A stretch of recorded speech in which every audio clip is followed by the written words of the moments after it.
Mike Farrell, MikeFarrellSports.com here with Thor Nystrom, NBC Sports Edge. Nice enough to join me on draft day, man. Is that Vegas you're at? You're not in Vegas. No, I'm in Minneapolis. I wish I was in Vegas, man. I'm seeing all my friends texting me and all the different shots coming from the strip. It looks like it's going to be really, really cool tonight.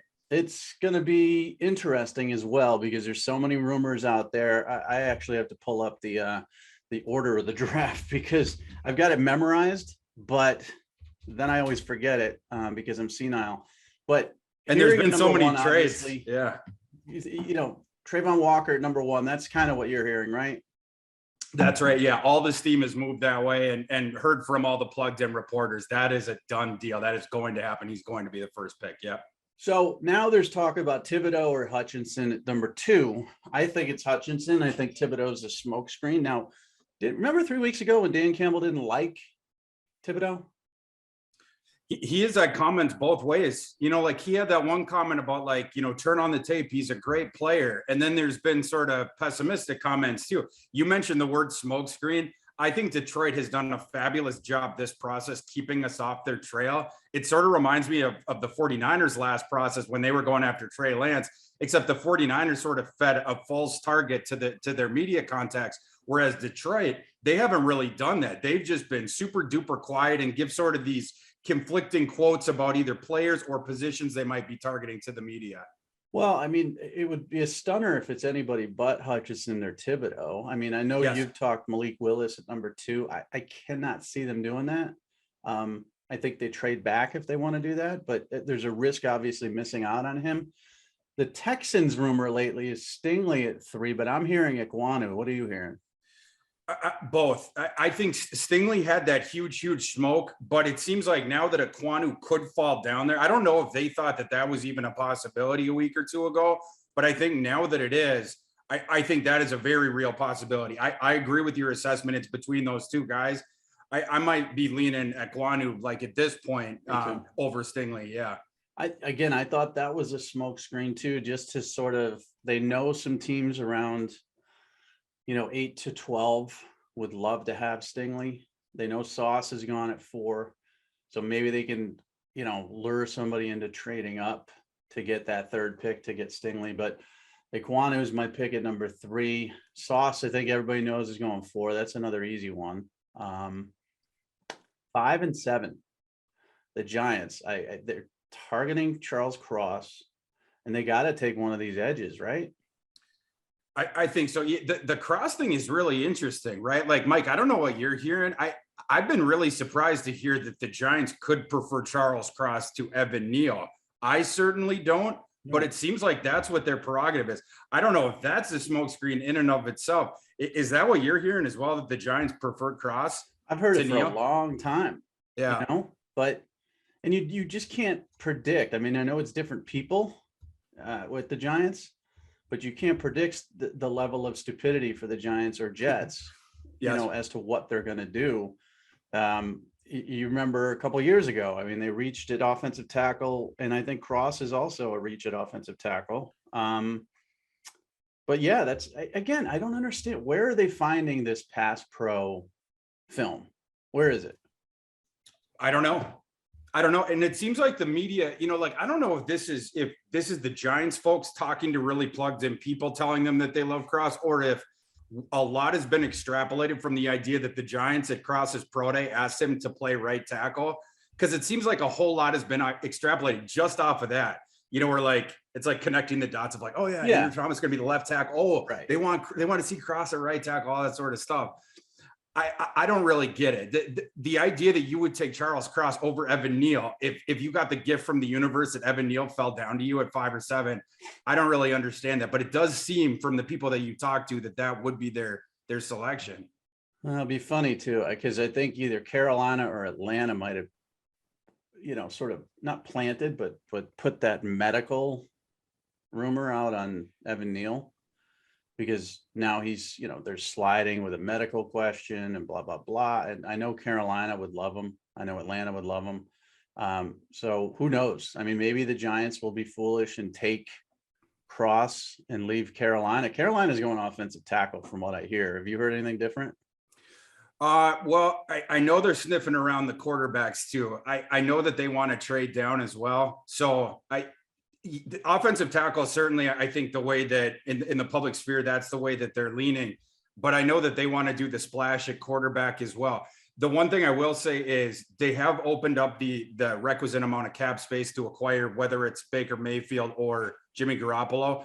I heard that they don't like Baker Mayfield, so it would almost have to be Jimmy Garoppolo if it was going to be an outside guy.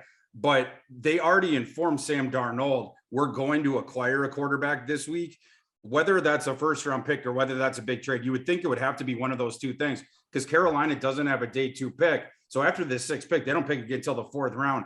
Why would you go to the trouble of telling Sam Darnold, we're going to bring in a quarterback if you're not going to take one until the late rounds? It's like, I'm coming to you from Minneapolis. The Vikings are going to go to Kirk Cousins if they're planning to take, Dustin Crum in round 7. They're not going to be like, hey, Kirk, we're going to take a quarterback in the draft. We just want to let you know.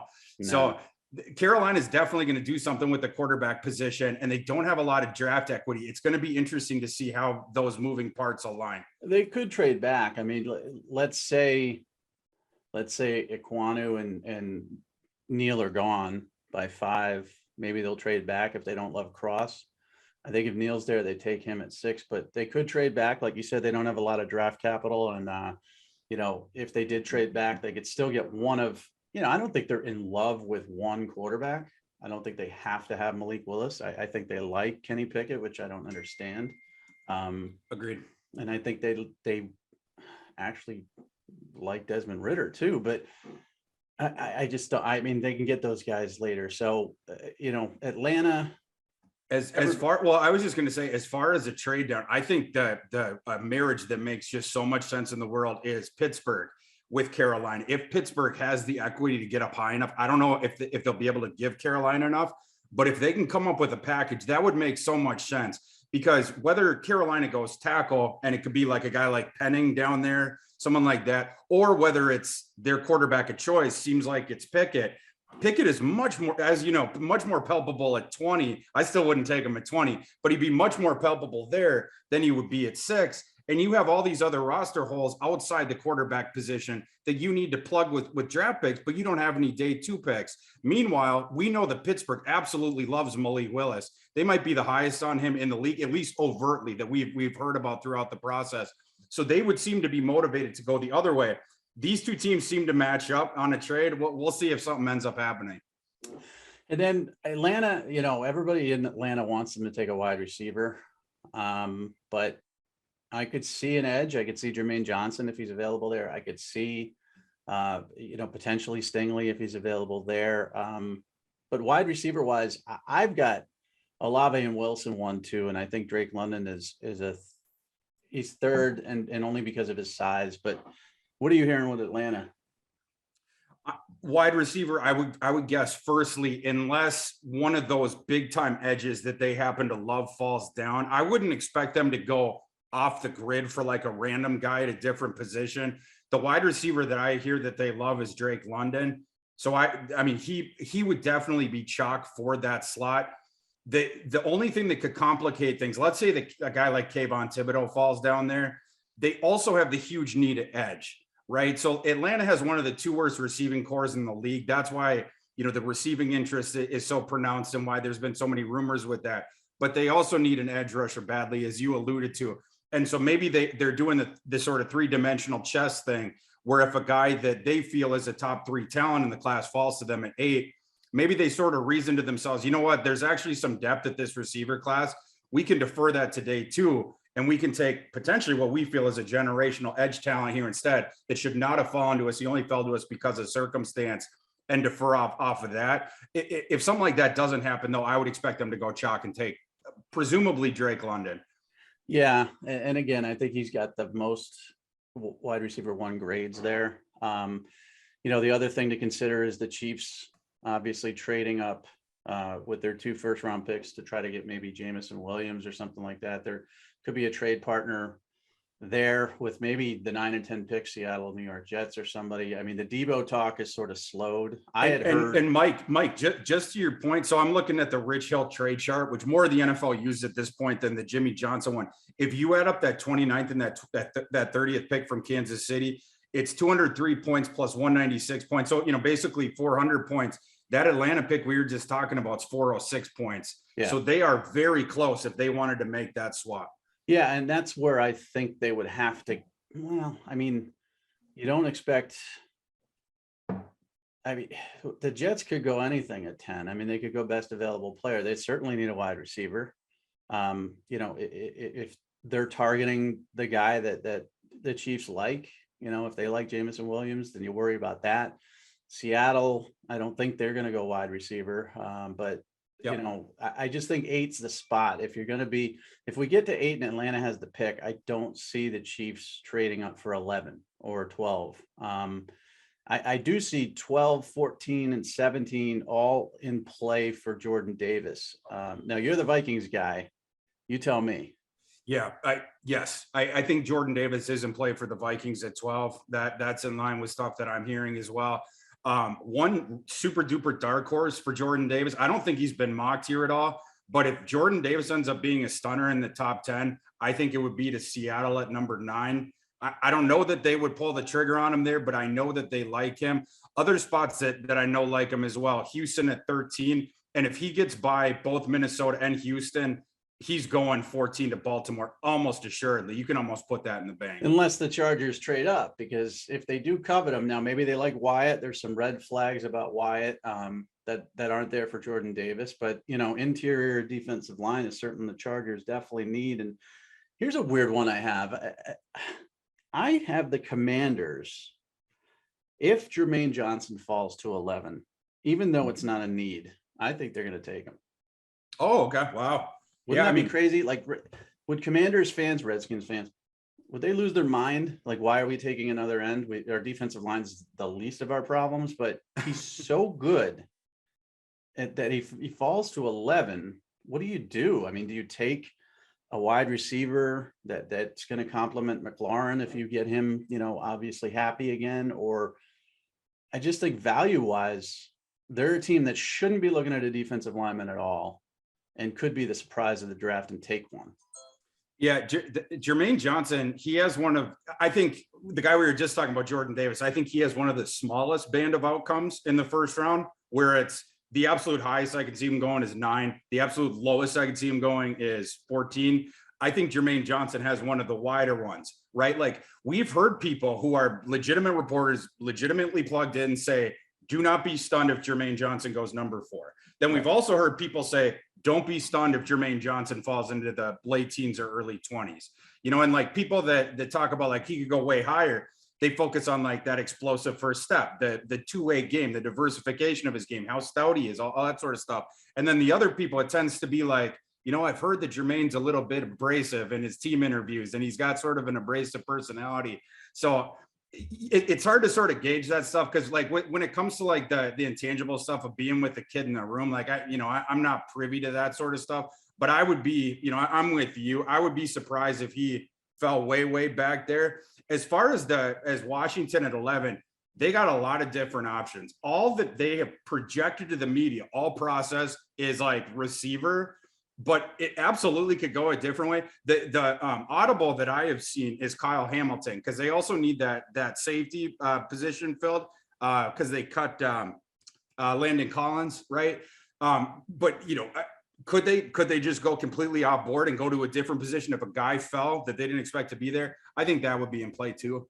Yeah, and Kyle Hamilton's an interesting one, because as he slides, let's say he gets past Washington, Houston could take him at 13 for sure. He was projected to them at 3 for a little while before he ran his 40 time, but there could be some teams angling up. And that'll be interesting to see, because I think he could be a guy that maybe somebody trades for in the 10 to 20 range.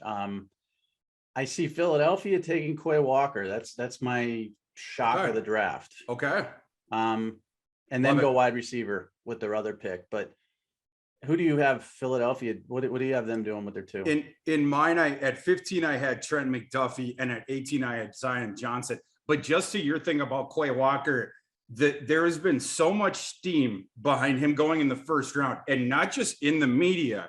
A night or two ago, I think it was 2 nights ago, the money with him, his first round markets, if you look at the sports books, like his just round one odds, it went all the way to like minus 165 of him being a first round pick.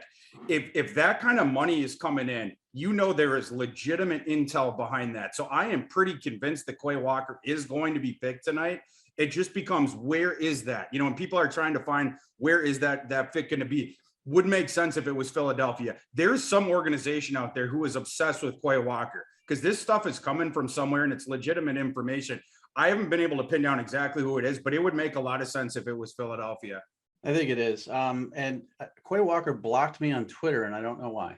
Whoa. Yeah. I get blocked by a lot of people, you know, like from back in high school. I didn't rank him high enough or whatever. I mean, you know, Kyler Murray still has me blocked, and, you know, Dwayne Haskins, rest in peace, had me blocked forever. But Quay, I was just looking up some of the first rounders today, and I looked up to see if they're following me and if I'm following them, blah, blah, blah. Blocked. And I'm like, what the heck? So I texted his agent and I said, well, why? What's going on? So I'm trying to dig in there a little bit to see if the agent will tell me, but I think it's Philadelphia. The Saints have two, and I think they could be a contender to trade up as well if the Steelers don't. Yes. They need a quarterback. You know, I mean, everybody sort of mocks Pickett to them.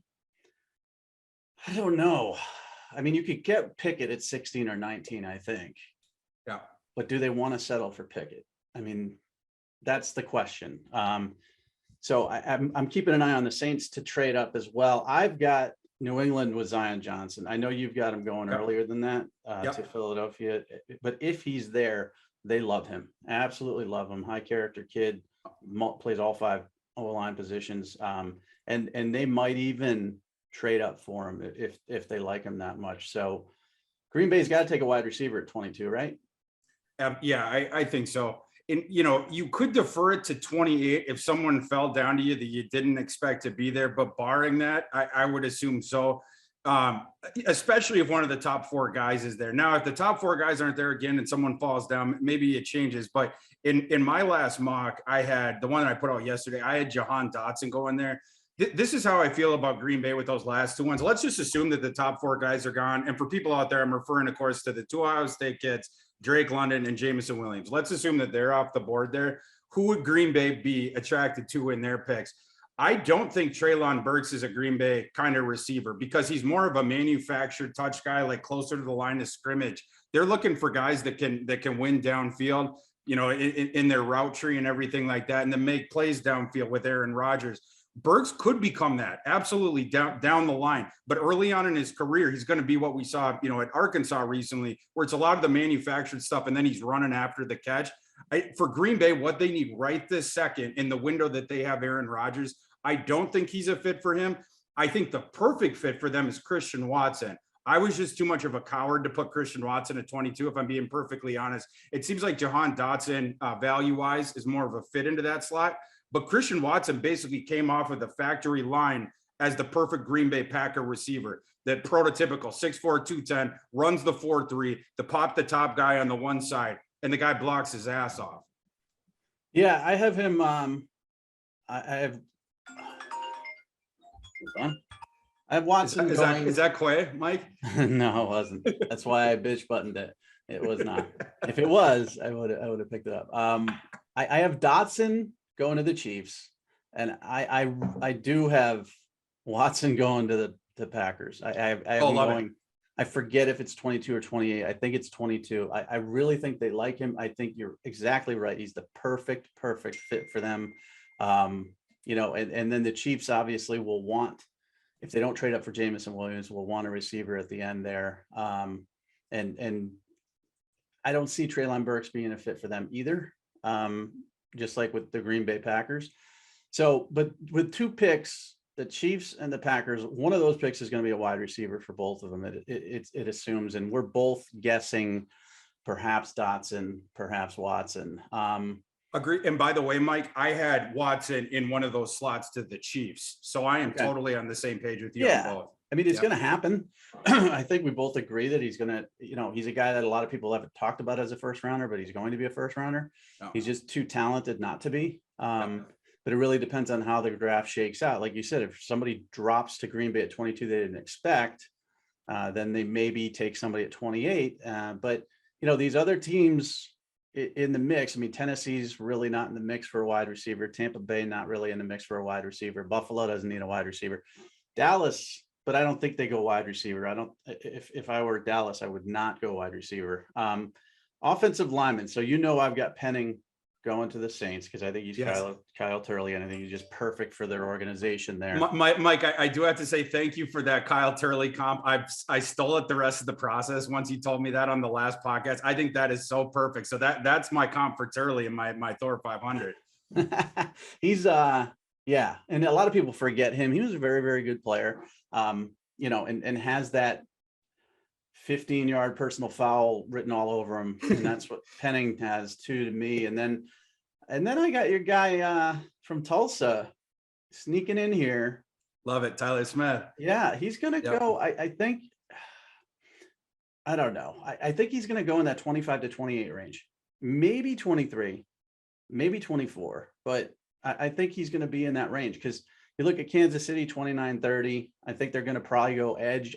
Karlaftis is a name we haven't mentioned. If he's there, they're going to take him. They love Karlaftis. I don't know if he'll be there. That's pretty far of a slide. Cincinnati's going to take an offensive lineman. They would love for Smith to be there. But I think one of these teams, that could use an offensive lineman. Maybe it's not their number one need. We'll do that. And then you've got Tampa Bay. I think they're going to probably in Cincinnati. I think both of those are looking for corners. Yeah, Cincinnati especially. I think the primary need there is secondary. So whether it's a corner or a safety, I would definitely expect Cincinnati to go that way. In my mock yesterday, I gave them Louis Sign, a guy who was also got. Yes, I do too. The more I watched Louis Sign, the more he grew on me. And the other thing people got to keep in mind is because I'm trying to think how to. He's a free safety who has all these elements of a strong safety in his game. Like you can trust him deep. He's really good in coverage, but the rest of the way he plays, it's like a strong safety. Like he's an effing hitman, man. Like he throws his body around like without a care in the world. And so he has this dichotomy to his game where it's like part free safety, part strong safety. And you got to remember, you got to keep the context in mind. He came to the game late. There's a lot of just naturally instinctual elements to his game where like people that grew up from young childhood play in the game, they've been coached into system. These are your responsibilities. Louis Sign he does stuff on certain plays where it's like, oh my God, where you don't see other safeties doing it. And I think it speaks to that a little bit. Like it's not always a bad thing to start the game later in life because he hasn't developed some of these bad habits that some of these other guys do. And he has just all world talent for what he does. And again, elements of both free safety and strong safety in his game wrapped into one. Yeah. He played up here in Massachusetts and then he transferred down to Texas. And that's kind of where he blew up as a high school prospect. I've known about him for a very long time. Obviously at Georgia, he's known for the Kyle Pitts hit, but if you watch the film, it's every hit. Like he is just probably out of all the defensive players, he's the biggest thumper in this draft. He's scary, man. Like some of those hits, the Kyle Pitts one especially, but some of those hits, you're like, oh my God. Well, they take your breath away. This was 20 years ago, right? The Steve Atwaters and Ronnie Lance, really 30 years ago, 20 years ago, whatever. The Chuck Cecils of the world. I mean, if there were more of an ability to destroy people over the middle of the field, I think he'd be a top 10 pick because that's what he does. Now, again, in this day and age, you're going to get, defenseless and 15-yard penalties. Like, he's more of a penalty waiting to happen than Penning, but he's also going to set the physical tone for your team. And if Cincinnati is looking for that type of guy, Dax Hill is also intriguing to me there. Because he can play slot corner, he can play free safety, he can do a lot of different things, but he doesn't hit like Louis Sign. So I think Sign's definitely Quay and Sign are going in the first round. Nakobe Dean's not. I mean, this is how crazy the draft has been over the last 30 days. Prior to the combine, or even before 30 days, prior to the combine in February, Nakobe Dean was the number one linebacker and he was projected to be a top 15 pick. He's not going in the first round. Quay Walker is. Louis Sign is. Yep. you got the two D tackles. So if you were like back then to bet, on 4, you would totally have had Nakobe Dean in there. And if you were to go to 5, you would think, okay, maybe Pickens, but you wouldn't have thought Quay Walker, and you wouldn't have thought Nakobe Dean would drop like this. So Devin Lloyd's sliding too, but Mike, I think all the Georgia guys, right? Like Devontae Wyatt could fall into the second round now. George Pickens, he's fallen down a bit. At the combine, we had no idea that Trayvon Walker was going to ascend to number 1. It's so weird, this historically good Georgia defense, but Georgia just in general, these prospects have been, their stock has been going up and down, all of them. Fluid. Yeah. And then there's Texas A&M, as we talked about before, where not a person in sight, sadly, is anywhere near sniffing a first-round pick, except Kenyon Green, who could, he could be a fit for Tampa Bay at 27 or somebody like that. But or Green Bay at 28. But it's interesting to see how great that defense was, and Wyatt is only falling because of the off-field question marks. I don't think he'll fall. I think he's too much of an athletic interior guy who could chase. And the guy I love at defensive tackle that probably isn't going to go to the first round, but should, is Perry and Winfrey. The Senior Bowl, he was an absolute animal, and he's a hungry dude who feels constantly disrespected and has since high school. And those are the type of guys you want to build your team around. And I tell you this, I mean, I know they have other positions of need, but that's the type of guy that a Bill Belichick might be eyeing at 21 if he's not going to take an offensive lineman. He is so Bill Belichick type of player.